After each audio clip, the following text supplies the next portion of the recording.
اعوذ باللہ من الشیطان الرجیم، بسم اللہ الرحمن الرحیم۔ آج چونکہ خوابوں کی دنیا کو جو ہے اس کے لیے انہوں نے ایک وحی کا دروازہ کھولا ہوا ہے، اور ساری قوم کو یہ مسلسل 1200 سالوں سے گمراہی کے راستے پہ لے جا رہے ہیں۔ تو بہتر یہ تھا میرے لیے کہ میں اس کو موضوع بناؤں کہ موجودہ جو ریسرچ ہے، چونکہ میرا موضوعی جو ہے ان آیات کی روشنی میں ہوتا ہے، ٹھیک ہے، سنوریم آیاتنا فی الآفاق وفی انفسہم حتی یتبین انہ الحق، ٹھیک ہے جی، 41 بٹا یہ 53 آیت ہے، ٹھیک ہے نا، اور یہ دوسری 38 بٹا 87 اور 88 دو آیات کہ ان وَإِلَّا ذِكْرٌ لِلْعَالَمِينَ وَلَا تَعْلَمُنَّ نَبَأُهُ بَعْدَ حِينٍ۔ قرآن یہ بتا رہا ہے کہ آج سے گریجولی جو ڈسکلوجر ہوتے جائیں گے تو یہ حقیقت ان کے سامنے اظہر من الشمس ہو جائے گی کہ یہ قرآن جو ہے تو یہ صداقت پر مبنی ہے، یہ حق پر مبنی ہے۔ قرآن نے 1400 سال پہلے، اور یہ ایک ایک ڈسکلوجر آپ یقین رکھیے کہ وہ قرآن کو ویلیڈیٹ کر رہا ہے۔ یہ وہ چیز ہے جس کے لیے تو سب سے پہلے میں یوسف علیہ السلام کا کردار لوں گا کہ تاریخ کیسے جو ہے عروج جو ہے صرف ذاتی کردار کی وجہ سے، ایک اکیلا بندہ وہاں مصر میں جا کے کیسے زبردست قسم کے کارنامے جو ہے سر انجام دیتا ہے اپنے کردار کی وجہ سے، ٹھیک ہے جی۔ تھوڑا سا تعارف کرا کے پھر ان کے خوابوں سے، چونکہ یہ دروازہ کھولا ہوا ہے انہوں نے علم المنام کا، ایک ایک آیت کے وہ 20 تعبیریں کر کے اور 20 پھر وہاں سے یہ تفسیریں کرتے ہیں، اور سارا گمراہی کا رستہ انہوں نے کھولا ہوا ہے، ٹھیک ہے جی۔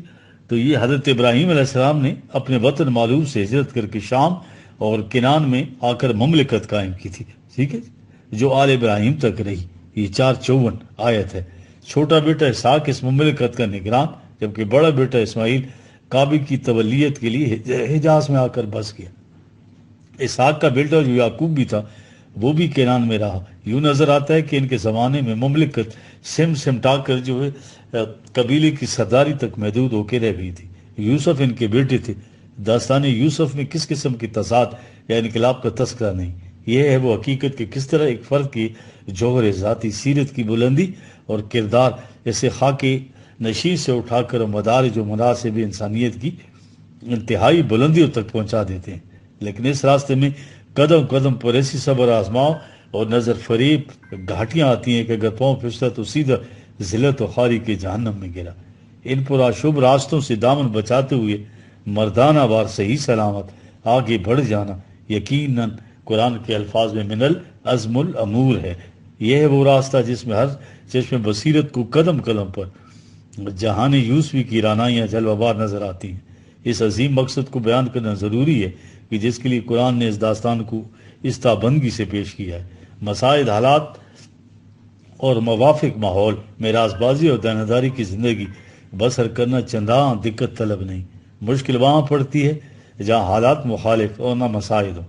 ایسے وقت میں حق و صداقت کو ہاتھ سے جانے نہ دینا یقیناً من العزم الامور ہے، اور کسی انسان کی سیرت و کردار کا اندازہ ہی ایسے ناموافق حالات میں ہی لگایا جا سکتا ہے۔ چاروں طرف جھوٹ، مکر و فریب کے جال بچھ رہے ہوں، جھوٹ اور ملامکاری کا فروغ ہو، جس قدر زیادہ سمانہ ساز اور فریب کار ہو اتنا ہی کامیاب و کامران۔ صداقت اور راز بازی کا ہر طرف گلا گھونٹا جا رہا ہو، اس طرز زندگی سے قدم قدم پر مصائب و تکلیف کا سامنا ہے۔ زندگی کی دوڑ میں مسابقت تصنع اور فریب کاری سے حاصل ہو رہی ہے۔ مسابقت یعنی ترقی جو سچے اصولوں پر کاربند رہنے سے ناکامی ہی ناکامی ہے۔ اس دورائے پر کشمکش میں پڑھ کر رک جاتے ہیں۔ کامیابیوں کا لالچ فریب دے رہا ہے کہ جن حربوں سے دوسرے کام نکال رہے ہیں مجھے بھی وہی استعمال کرنا چاہیے۔ دوسری طرف اقدار کا تحفظ ہے جو اس فریب کارانہ روش میں ہر قدم پر اناگیر ہوتی ہے۔ ان حالات میں جن لوگوں کا نصب العین صرف مفاد ہوتا ہے، خواہ اس کے لیے کسی قسم کے ذرائع بھی استعمال کرنا پڑے، کہ یہ جو کچھ لوگ کر رہے ہیں ہمیں بھی وہی کرنا چاہیے۔ نفس کا فریب یہ خوش آئند دلیل دے کر اطمینان دلا دیتا ہے کہ ایک فرد کی اصول پرستی سوائے اس کے کہ اس کی تباہی کا باعث بن جائے اور کیا نتیجہ پیدا کر سکتی ہے۔ صرف عوام ہی نہیں بلکہ بڑے بڑے مفکرین بھی اس نتیجے پر پہنچ جاتے ہیں۔ یورپ کا فلسفہ اخلاق کا جو علمبردار ہے، سب سے بڑا اسکالر، وہ بھی لکھتا ہے کہ مثالی زندگی بسر کرنا انسان کے لیے دوسری قسم کے انسانوں کے اندر مثالی زندگی بسر کرنا ممکن ہی نہیں۔ ان فریبکار لوگوں میں جن کا کوئی اصول نہ ہو، خالص سچائی اور صاف دلی یقیناً ہلاکت کا موجب ہوتی ہے۔ ایسی روشن زندگی جو عام مروجہ مسالے کی زندگی کے خلاف و کامیابی کے لحاظ سے قائم نہیں رہا جا سکتا، آخرکار اس انسان کی اپنی یا اس کی نسل کی یا دونوں کی موت کا باعث ہوتی ہے یا تباہی کا باعث ہوتی ہے۔ ان لوگوں کے فیصلے ایسے ہی ہونے چاہیے، لیکن جن کے سامنے حقیقت بے نقاب ہو جائے، وہ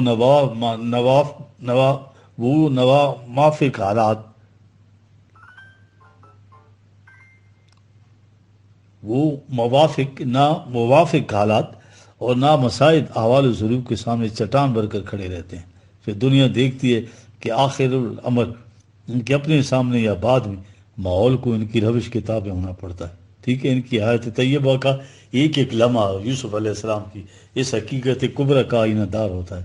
حدیث بے خبراں ہے تو زمانہ بساز، زمانہ با تو نسازت تو بسمانہ ستیس۔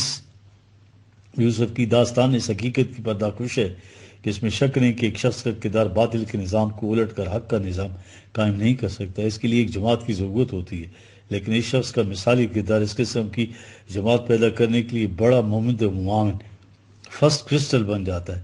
کنان کے چروائے کو اتنی بلندیاں کہ اس کے سامنے چاند اور سورج جھک جائیں، اندھے کنویں مصر کے بازاروں اور قید و بند کی مشکلات سے گزرنا پڑتا ہے۔ اس لیے کہ جو بلندیاں ملتی ہیں اس میں استحکام میں خودی اسبات خودی کے نتیجے میں ہیں، جن کا مظاہرہ ان مساعد حالات میں ہوتا ہے۔ سمجھ گئے؟ اب یہ تعویل الحدیث اور خوابوں کی دنیا کے بارے میں ان کی افسانے بھی سنیے اور قرآن کا بیان بھی ذرا ملاحظہ کرے۔ ٹھیک ہے جی، یہ تعویل الاحادیث کہتے کسے ہیں؟ چونکہ حضرت یوسف علیہ السلام نے خوابوں کی تعبیر بتائی تھی، اس لیے عام طور سے سمجھ لیا گیا کہ یہ تعویل الحدیث سے مراد خوابوں کی تعبیر کا علم ہے۔ خوابوں کی تعبیر کا علم بھی تعویل الحدیث میں شامل ہو سکتا ہے، لیکن اس سے مراد تعبیر علم المنام نہیں ہے۔ تعویل کے معنی نتیجہ اور معال، ٹھیک ہے، اور حدیث سے مراد بات ہے، یعنی کسی سے بات معلوم کر لینا کہ اس کا صحیح مطلب کیا ہے، اس کا نتیجہ کیا ہوگا، یعنی معاملہ فہمی کو کہتے ہیں تعویل الحدیث۔ یعنی جب کوئی معاملہ سامنے آئے تو اس کے سیاق و سباق اور متعلقات پر غور کر کے گراؤنڈ ریئلٹیز کو اس نتیجے پر پہنچ جانا کہ اس کا جو ہے نتیجہ کیا ہوگا، یہ ہے تعویل الاحادیث۔ ٹھیک ہے جی، ایک عام انسان اور ایک صاحب تدبر اور فراست کا فرق کیا ہوتا ہے؟ معاملات و واقعات ہر ایک کی آنکھوں کے سامنے گزرتے ہیں۔ ایک عام ذہنی سطح کا انسان وہی کچھ دیکھتا ہے جو اس کے پیش نظر ہوتا ہے، لیکن ایک دیدہ ور کی نگاہیں ہواؤں کے روح سے طوفان کی آمد کا اندازہ کر لیتی ہیں۔ قوموں کی زندگی ان کے مفکرین کی دیدہ وری اور معال اندیشی کے ساتھ وابستہ ہوتی ہے۔ یوسف علیہ السلام ایک غلبانوں کے گھرانے میں پیدا ہوئے، ہر چند کے وہاں کی سرداری ان کے گھرانے میں تھی، لیکن ان کو وہاں حضریت کی سیاست، عمرانیات اور معاشیات کے معاملات سے متعلق کوئی بھی تعلیم نہیں مل سکتی تھی۔ چونکہ ایک بلند پایہ فراست عطا ہوئی تھی، پھر ایسے مواقع ایکسپوجر جن میں آپ نے عملی طور پر معاملات کے نظم و نسق کا سلیقہ سیکھ لیا، جس طرح موسیٰ علیہ السلام کو بچپن سے فرعون کے محلات میں پہنچا کر وہاں کی داخلی سیاست سے آگاہ کیا گیا، جس سے انہوں نے بعد میں دوچار ہونا تھا۔ عزیز مصر نے آپ کو اپنی مملکت کا معتمد علیہ بنا دیا۔ اس طرح ان امور کا عملی تجربہ ہو گیا جو تمدنی زندگی کی خصوصیات میں تھے، اور اس طرح آپ نے تعویل الاحادیث کا علم حاصل کیا۔ خوابوں کے علم کے لیے تو تمکن فی الارض کی ضرورت نہیں تھی جی۔ وَكَذَلِكَ مَكَنَّا لِيُوسُفَ فِي الْأَرْضِ وَلِنُعَلِّمَهُ مِن تَعْوِيلِ الْأَحَادِيثِ۔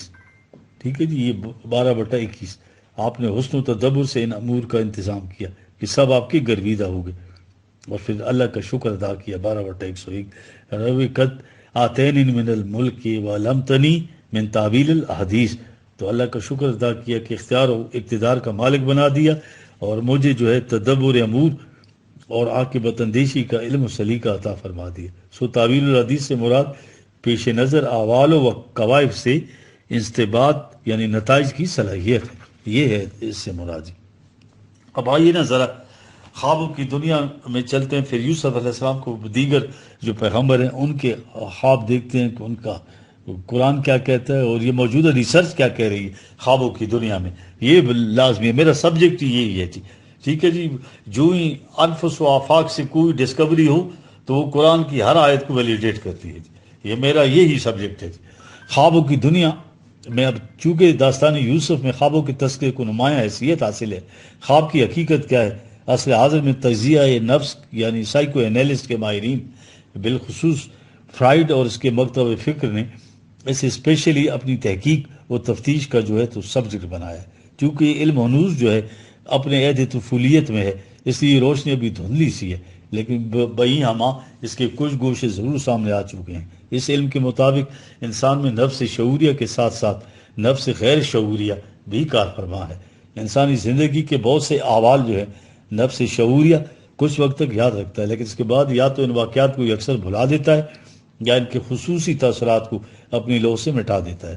لیکن یہ غیر شعوریہ ان واقعات کے اہم حصے اور خصوصی تاثرات کو گرے میں باندھ لیتا ہے، اور یہ تاثرات نفس شعوریہ کے ساتھ ساتھ متصادم ہوتے رہتے ہیں۔ یہ ریسرچ سن لیجیے، اور اس طرح نظام میں عصبی کو غیر محسوس طور پر متاثر کر کے ایسے عوارضات لاحق ہو جاتے ہیں جس کا طبیعی سبب سمجھ میں نہیں آتا۔ نفس نیم یا غیر شعوریہ یہ اس وقت حرکت میں آتا ہے کہ جب شعوریہ کی جو فنکشنلٹی یا فعالیت ہے وہ سسپینڈ ہو جاتی ہے، مثلا نشے کی حالت میں، ہسٹیریا یا غشی وغیرہ میں۔ لیکن غیر شعوریہ کو اپنی کارفرمائی کے لیے ان ہنگامی مواقع سے بھی زیادہ فرصت اس وقت ملتی ہے جب انسان سو رہا ہو اور نفس شعوریہ کی حرکت معطل ہو جائے، یا تو غیر شعوریہ اپنے جادو کے پھر البم کو کھول کر بھولے ہوئے افسانوں کی تصویریں ذہن کے پردے سیمی پر لاتا ہے۔ سن رہے ہیں آپ؟ ریسرچ واقعات میں ترتیب اور ان کے نتائج و عواقب میں ربط و ضبط نفس شعوریہ کا منصب ہے، جبکہ غیر شعوریہ جن واقعات کے ٹکڑے سامنے لاتا ہے ان میں کوئی باہمی ربط اور ترتیب نہیں ہوتی، اس لیے اس کی پیش کردہ فلم بے ربطی کا مجموعہ ہوتی ہے، اگرچہ بعض اوقات وہ ٹکڑے بھی آ جاتے ہیں جو اچھے خاصے مربوط ہوتے ہیں۔ اس کا نام خواب ہے۔ سمجھ گئے تعریف خواب کی؟ موجودہ لیٹسٹ ریسرچ میں ان تاثرات میں جنہیں نفس شعوریہ بھلا دیتا ہے اور نفس غیر شعوریہ یا نیم شعوریہ اپنے سٹور میں رکھتا ہے، ہزار مہرے گشتہ آرزوئیں جو ہیں، سینکڑوں پامال شدہ تمنائیں، حسرتیں خوابیدہ ہوتی ہیں۔ نفس شعوریہ کی دنیا سوتی ہے تو یہ خوابیدہ حسرتیں جاگ اٹھتی ہیں، بے ربطی کی ایک فلم چلنے لگتی ہے۔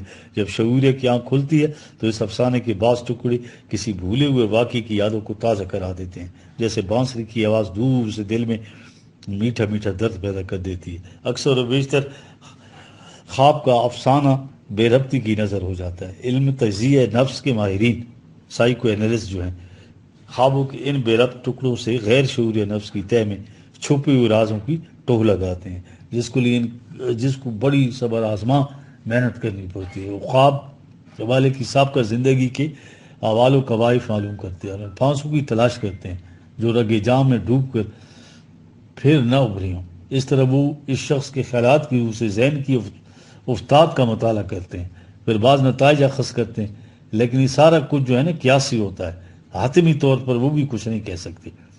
خواب کا بعض اوقات تعبیر کے مطابق ہو جانا یہ بھی بڑی حیران کن بات ہے۔ بعض اوقات یہ محقق اپنے قیاسات سے خواب کے معاملات کو آنے والے واقعات سے وابستہ کر دیتے ہیں۔ کبھی ایسا بھی ہو جاتا ہے کہ مستقبل کے واقعات خواب یا اس کی تعبیر کے مطابق نکل آتے ہیں، لیکن یہ محض اتفاقی امور ہیں، ان کو حقائق سے کچھ واسطہ نہیں۔ بیداری کے وقت جو کچھ خواب کے متعلق یاد رہتا ہے وہ سب کچھ وہی نہیں ہوتا جو نفس غیر شعوریہ حالت خواب میں سامنے لاتا ہے۔ جو کچھ خواب میں سامنے آتا ہے تجزیہ نفس کی روح سے لیٹنٹ کانٹینٹ کہا جاتا ہے۔ لیٹنٹ کانٹینٹ یعنی چھپا ہوا جو ہے، مزمن، اور حالت بیداری میں جو کچھ یاد رہتا ہے تو اسے مینیفیسٹ کانٹینٹ کہتے ہیں۔